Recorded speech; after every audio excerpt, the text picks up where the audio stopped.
Masak hasilnya melaku timik-timik ngetan.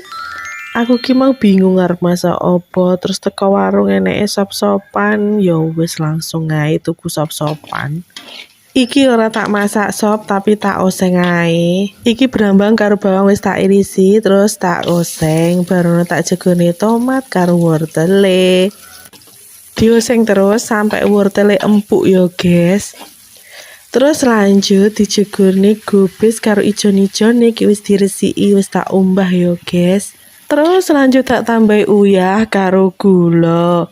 Terus bareng ngono tak tambahi ladaku, merica bubuk ngene iki yo, guys. Terus dicek rasa, kasinen opo ora. Oke, wis mateng oseng-osenge, terus lanjut gawe sambal teri. Iki terine tak goreng dhisik sampai kriuk. Terus lanjut goreng lombok karo brambange. Terus diulek tapi nggak usah terlalu halus. Lanjut dimasukne terine kae mau. Nah, terus dipecik-pecik ngene iki lho ya, guys. Tapi nggak usah terlalu wajur.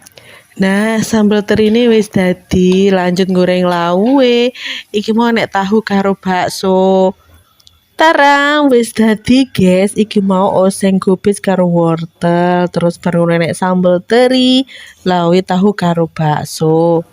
Mas yo mek ngene iki yo enak lho, guys. Yo wis selamat mencoba di rumah.